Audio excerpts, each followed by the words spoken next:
بسم اللہ الرحمن الرحیم۔ میں امید کرتا ہوں کہ آپ سب لوگ خیریت سے ہوں گے اور آپ کی عید اچھی گزری ہوگی۔ آج سے کچھ دن پہلے ہماری ٹیم ڈسکس کر رہی تھی کہ جب یہ بجٹ آئے گا اس پہ ہم ریسرچ کر کے اپنی سوشل میڈیا کی ایک پوسٹ کریٹ کریں گے، اپنا سٹانس دیں گے۔ مگر جب یہ بجٹ آیا اور ہماری ریسرچ کی ٹیم نے اس پہ ریسرچ کی اور ہمیں اعداد و شمار کے بارے میں بتایا، تو ہمیں آئیڈیا ہوا کہ صرف ایک پوسٹ کریٹ کر دینے سے یہ معاملہ سمجھ میں نہیں آئے گا۔ صرف ایک پوسٹ کریٹ کر دینا انف نہیں ہے، اس کے لیے ایک پراپر ویڈیو بننی چاہیے۔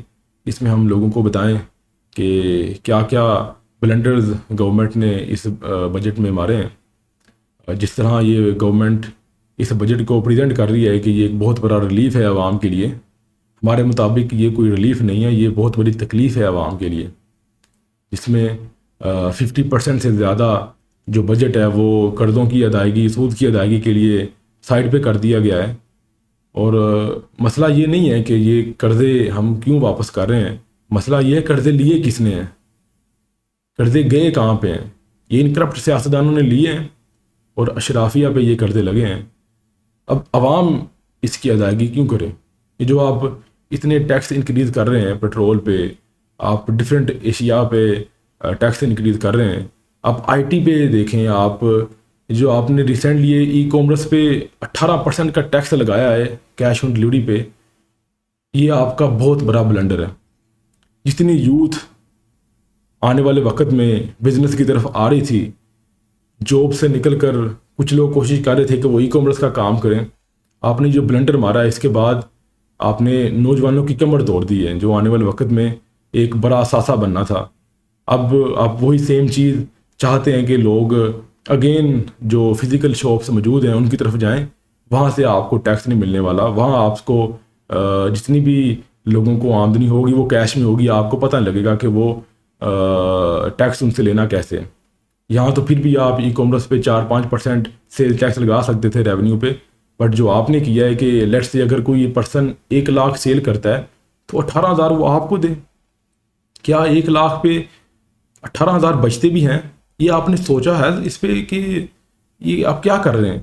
یہ تو آپ جتنے بھی نوجوان ہیں جو اس کام میں آئے تھے، جو اپنے گھر والوں کو کوئی آمدنی دے رہے تھے، آپ نے تو ان کی کمر توڑ دی ہے۔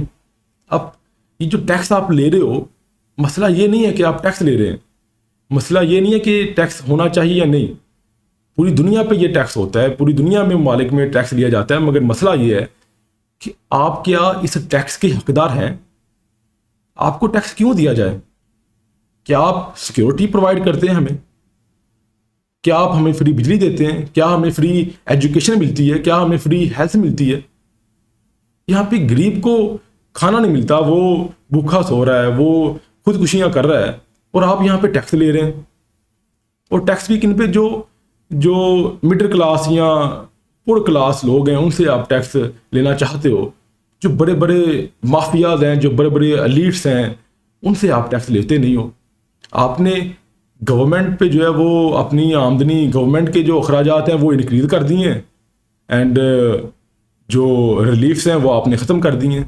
کیا یہ سمجھ میں آتا ہے؟ اور موسٹ امپورٹنٹلی جو آئی ایم ایف کے انفلوئنس کے اندر آ کے آپ سارے کے سارے یہ بجٹ بناتے ہو، آپ اپنی پالیسی آئی ایم ایف کے انڈر بناتے ہو، تو اس سے کیا نظر آتا ہے؟ کیا ہم ایک سوورن اسٹیٹ ہیں؟ کیا ہمارے فیصلے ہم کرتے ہیں؟ ہمارے فیصلے تو کوئی باہر سے لوگ بیٹھ کے کرتے ہیں، ہمارے فیصلے تو ورلڈ بینک اور آئی ایم ایف اور واشنگٹن ڈی سی اور بیجنگ میں یا ریاض میں ہوتے ہیں۔ ہم لگتا نہیں ہے کہ ہم اپنے فیصلے کرتے ہیں۔ جو فیصلے ہمارے ہاتھوں میں آتے ہیں وہ فیصلے چند لوگ مل کے بند کمروں میں فیصلے کرتے ہیں۔ آپ پارلیمنٹ میں دیکھ لو، کبھی اسمبلی میں جا کے آپ دیکھو تو آپ کو نظر آئے گا کس طرح یہ بندروں کی طرح لڑتے ہیں۔ تو آپ کو سمجھ آتی ہے کہ یہ جو پالیسی بنتی ہے، یہ ڈیسیژن میکنگ ہوتی ہے، یہ ان لوگوں کے ہاتھ کا کام نہیں ہے۔ یہ جو عوام کے نمائندے ہیں ان کا کام نہیں ہے۔ عوام کے نمائندے بھی یہ صرف پیپرز پہ ہیں، حالانکہ یہ عوام کے ووٹس لے کے نہیں آئے، عوام کی ان کو سپورٹ حاصل نہیں ہے، ان کو کسی تھرڈ پارٹی کی سپورٹ حاصل ہے، اور وہی تھرڈ پارٹی ڈیسیژن بناتی ہے، اور جو ڈیسیژن وہ نہیں بناتے وہ کسی اور جگہ سے، بیرون ملک سے بن کے آتے ہیں۔ تو یہ آپ کچھ دیکھیں، آپ کو غور کرنا چاہیے۔ آپ عوام کی کمر توڑ رہے ہیں، عوام آلریڈی بہت مشکلات سے گزر رہی ہے، اور یہ جو آپ نے نوجوانوں کے لیے کیا ہے، ایک تو پاکستان میں آئی ٹی آلریڈی نہیں ہے اور آپ صرف چند ارب روپے آئی ٹی کے لیے سائٹ پہ کر رہے ہیں، اس سے کیا ہوگا؟ کیا ملک ٹھیک ہو جائے گا؟ کیا اگر آپ آئی ٹی سے دور جائیں گے تو کیا فیوچر میں بہتری آ سکے گی؟ اور آپ یہاں پہ دیکھیں دفاعی بجٹ انکریز ہو گیا ہے. چلیں سمجھ آتا ہے کہ ہمیں بجٹ چاہیے دفاع کے لیے، ہمیں اپنی سیکورٹی کے لیے یہ سب کچھ چاہیے، ہماری فوج کو یہ سب کچھ چاہیے، مگر ایٹ دا سیم ٹائم آپ ہیلتھ کو دیکھ لو، آپ ایجوکیشن کو دیکھ لو، آپ نے وہاں پہ کیا کیا ہے؟ کیا یہ زیب دیتا ہے کہ آپ ایک چیز کو بڑھاتے جائیں اور دوسری چیز پہ کچھ کام ہی نہ کریں؟ ایجوکیشن جو کہ ملک کا سب سے بڑا مسئلہ نظر آتا ہے، رول آف لا جو ملک کا سب سے بڑا مسئلہ نظر آتا ہے، جو پولیٹیکل آپ کی یہاں پہ انسٹیبلٹی ہے وہ نظر آتی ہے، اس کے لیے کوئی اقدامات نہیں آپ کرتے ایز اے گورنمنٹ.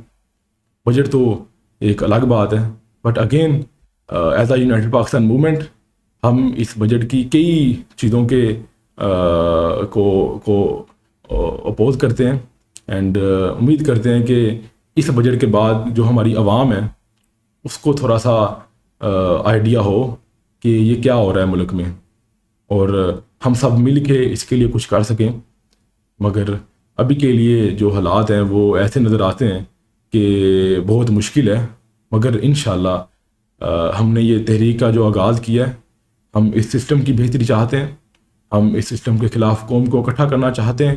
یہ سسٹم جس میں آپ کو کرپٹ پولیٹیشین، بیوروکریٹس، آپ کو industrialist, landlord, feudal lord, آپ کو اسٹیبلشمنٹ کا انفلوئنس نظر آتا ہے ہر جگہ پہ.